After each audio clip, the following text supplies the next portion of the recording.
आज की इस वीडियो में हम टाटा मोटर्स कमर्शियल व्हीकल्स यानी TMCV की Q2 FY26 अर्निंग्स कॉल का विस्तार से विश्लेषण करेंगे। यह तिमाही कंपनी के लिए ऐतिहासिक रही क्योंकि इसी अवधि में कमर्शियल व्हीकल बिजनेस का डीमर्जर पूरा हुआ और कंपनी एक स्वतंत्र लिस्टेड एंटिटी के रूप में सामने आई।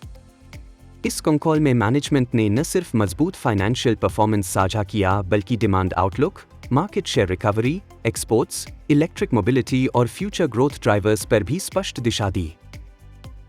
Q2 FY26 में टाटा मोटर्स CV बिजनेस ने लगभग 97,000 यूनिट्स की होलसेल बिक्री दर्ज की, जो साल दर साल आधार पर 12% की वृद्धि है। खास बात यह रही कि कंपनी ने इंडस्ट्री से तेज ग्रोथ दर्ज की और IMCV तथा SCV सेगमेंट्स में डबल डिजिट वॉल्यूम ग्रोथ हासिल किया। एक्सपोर्ट्स में 75% की शानदार बढ़ोतरी देखने को मिली, जिसमें सार्क देशों जैसे बांग्लादेश, नेपाल और श्रीलंका के साथ साथ मिडिल ईस्ट और अफ्रीका का भी अहम योगदान रहा। इंटरनेशनल बिजनेस अब प्री कोविड FY20 के स्तर पर लौट आया है। फाइनेंशियल परफॉर्मेंस की बात करें तो Q2 FY26 में स्टैंडअलोन रेवेन्यू लगभग 18,400 रुपये करोड़ रहा, जो 6.6% YOY ग्रोथ दर्शाता है। EBITDA मार्जिन 12.2% तक पहुंच गया, जो एक मजबूत ऑपरेशनल प्रदर्शन को दिखाता है। EBIT मार्जिन में 200 बेसिस पॉइंट्स का सुधार हुआ और रोस लगभग 45% के उच्च स्तर पर बना रहा।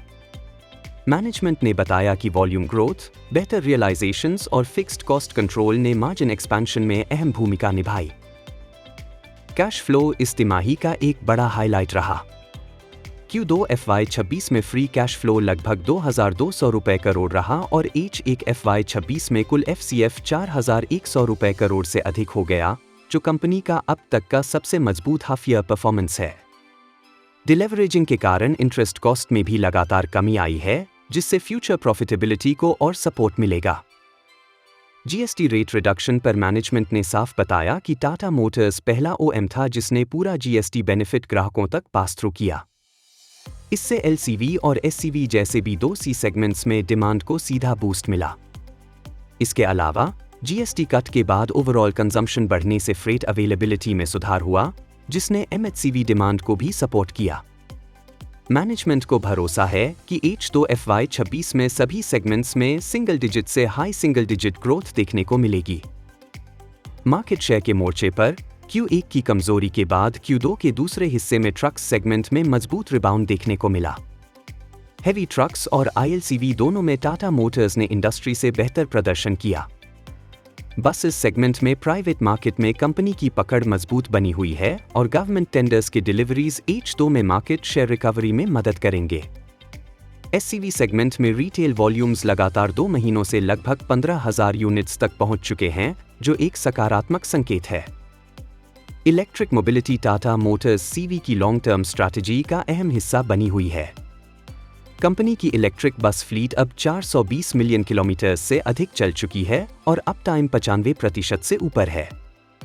PM E-ड्राइव टेंडर में कंसोर्टियम मॉडल के जरिए भागीदारी की जा रही है, जिससे पेमेंट सिक्योरिटी और एसेट लाइट स्ट्रक्चर सुनिश्चित होता है।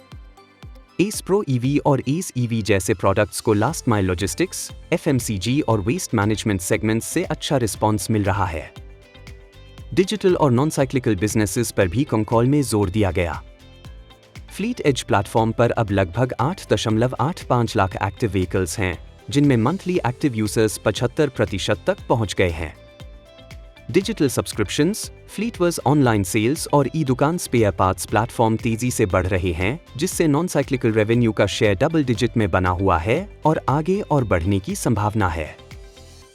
डिमांड आउटलुक पर मैनेजमेंट ने भरोसा जताया कि मॉनसून के बाद टिपर यूटिलाइजेशन में सुधार शुरू हो चुका है और माइनिंग, कंस्ट्रक्शन तथा इंफ्रास्ट्रक्चर एक्टिविटीज फिर से रफ्तार पकड़ रही हैं।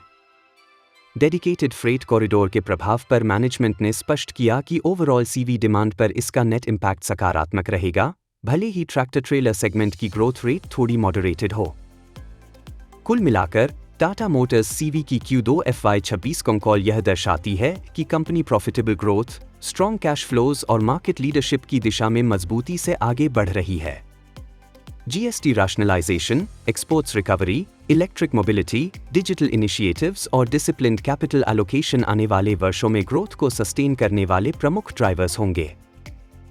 अंत में एक महत्वपूर्ण डिस्क्लेमर, यह वीडियो केवल शैक्षणिक उद्देश्य के लिए बनाया गया है।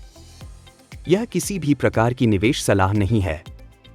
निवेश से पहले कृपया SEBI रजिस्टर्ड इन्वेस्टमेंट एडवाइजर से सलाह अवश्य लें।